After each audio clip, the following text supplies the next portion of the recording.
go again at Duke's Plain, the same thing. And one of the things that's really striking me about this country is the water movement on the ground. And you know, the loss of topsoil that's still going on. So we've got topsoil moving from here and topsoil being deposited down here. Here's a lovely little the natural sequence farming contour that's slowing the flow and causing the silt to drop. Another good one down here, in here. Look at that nice little pond that guy's created, gone around that tussock, another one there. So allowing this silt to drop and spreading the water and allowing it to soak in. So these are just everywhere here.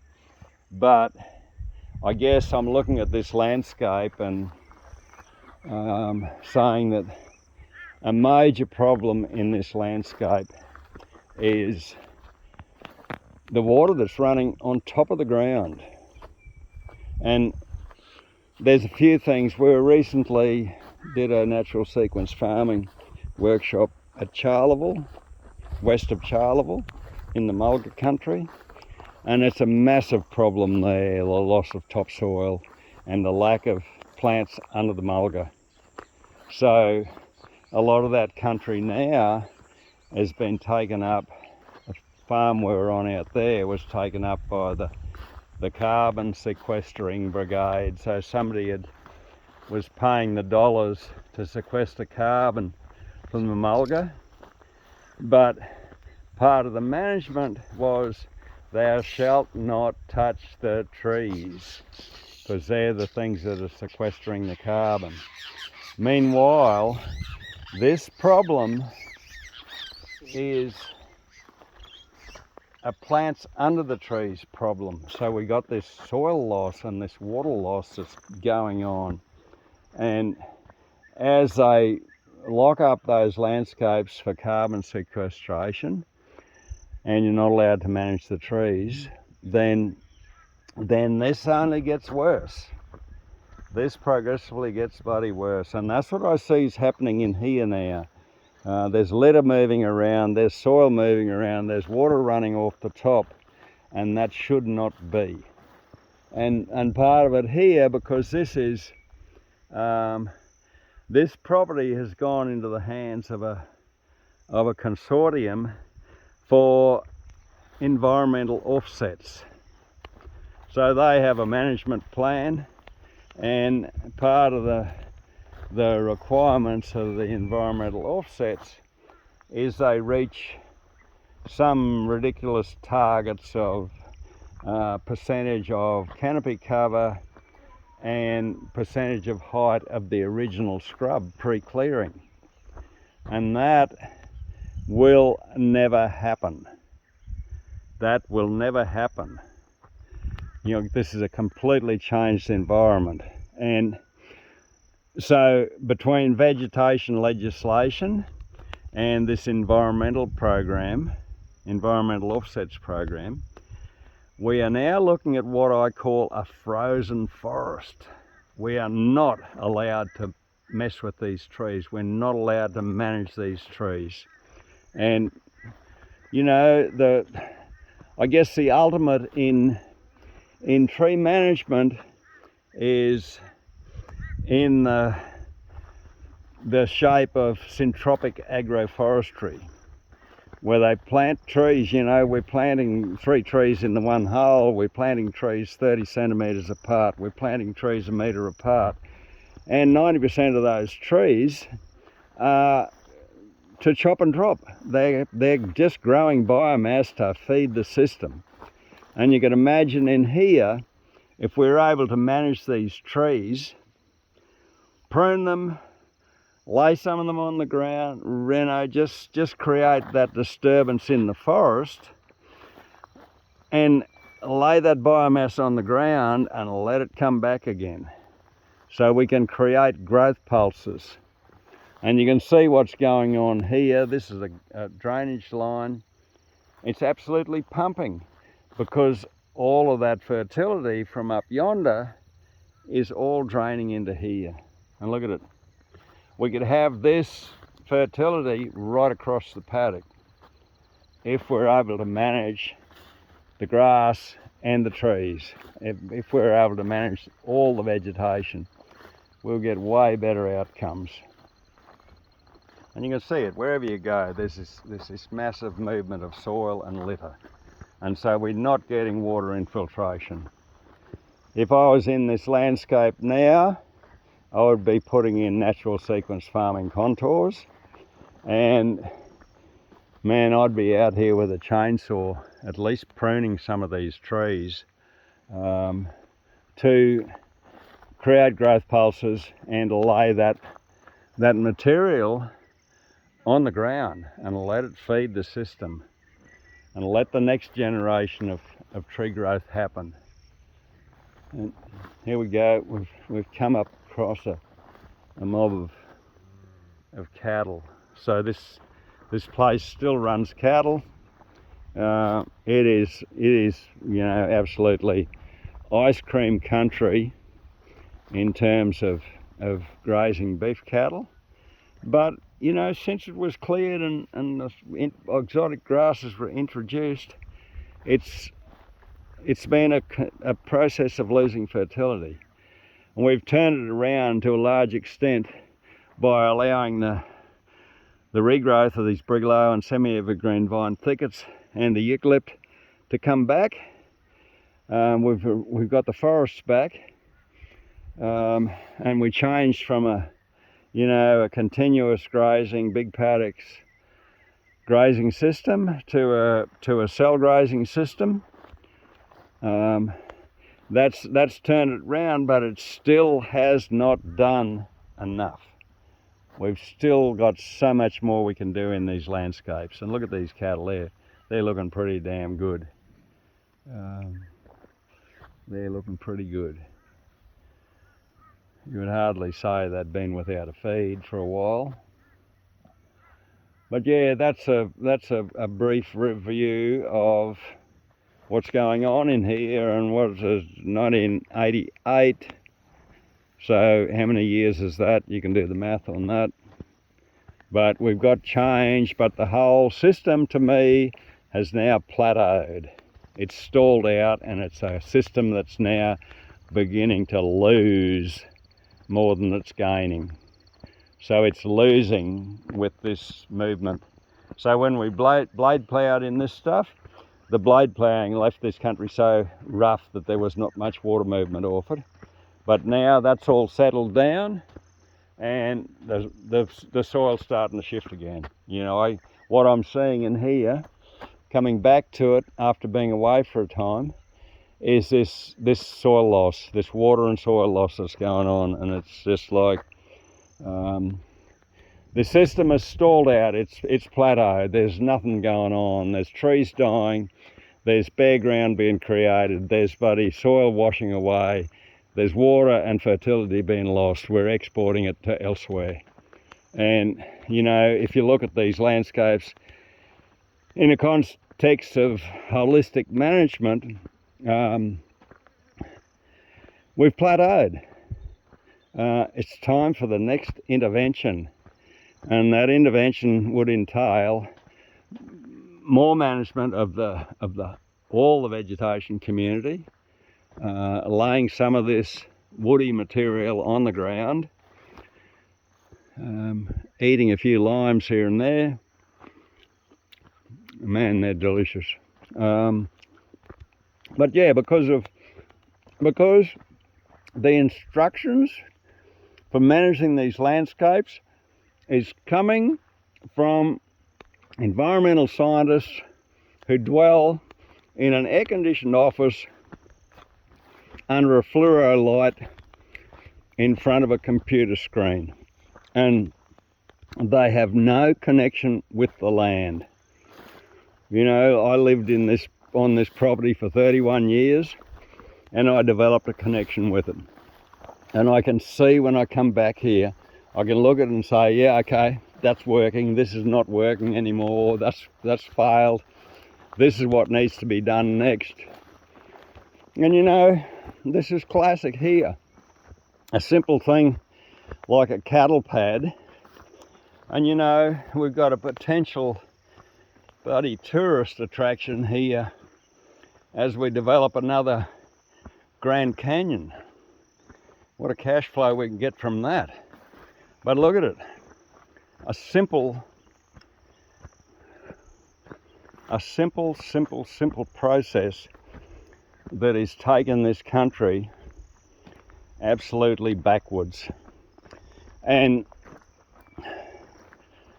there'll be a day, believe you me, there'll be a day when we have a massive wake-up call about this, and the management of these landscapes will come back to the people who are living in these landscapes and living and breathing the environment, and get to understand it. And we've got awesome education processes out there now,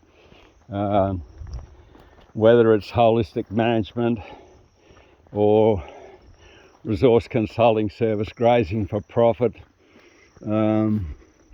all the other different biological methodologies, the Peter Andrews' work in natural sequence farming, the work of Ernest Gotch in syntropic agroforestry. You know, it just goes on and on and on. The people who have nailed some of these processes that this landscape now so badly needs. And we will never get that from the bods sitting in Canberra or Brisbane under a fluoro light in front of a screen, you know, with a degree, a degree acquired at a university that was probably funded by a petrochemical company who had shitload of product to sell, and no doubt they'll have a product to sell to solve this problem, and it'll make them rich, and it'll make the people managing the landscape bloody poor, and it'll probably make the landscape worse. There you have it.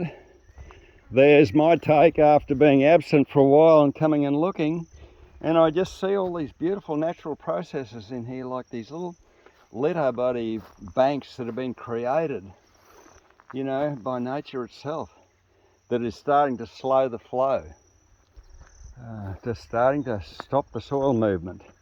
But it needs a little help from its friends, and where its friends, you know, come in here, simple pruning processes, some of these trees. We've got the technology to prune a forest like this. It's out there.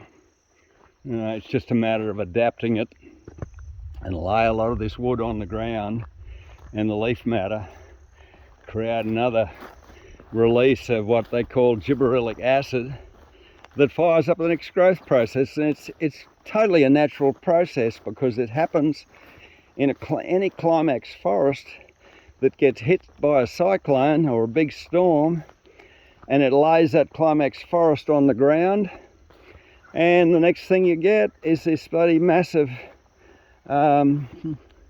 recruitment of leafy greens, and then you'll get your pioneer species for the forest, and over time it will advance to a climax forest, and it'll be ready for the next cyclone to knock it down, to reset it, to create that release of gibberellic acid and fire up the next body part of the cycle. And we can't just have a climax forest, and in a way this is what we've got here as a result of the environmental offsets program and a result of Queensland vegetation legislation.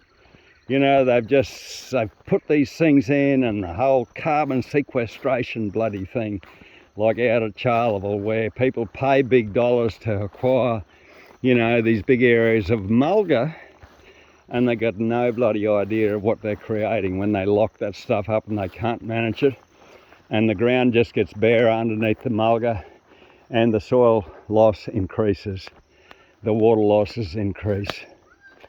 So there you go. I think enough said, and nothing I'd love to see better than having the capacity to come in here and for people to start to remanage this landscape and turn it around again. Like we turn it around a lot with changing the management, letting the trees come back, changing to a cell grazing system. But that whole system now is maxed out, and it's time for the next intervention.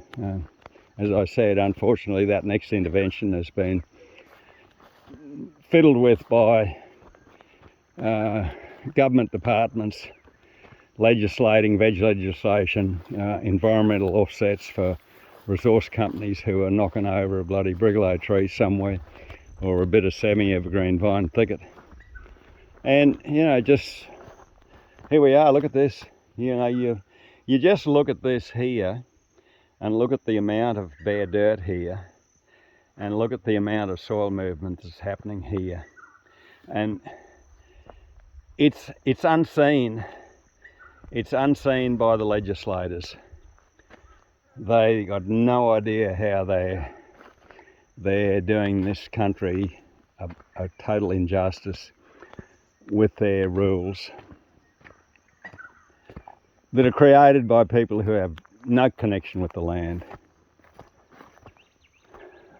Enough said, but there we go. This is lack of management. See, these trees have gone senescent. So they're checking out.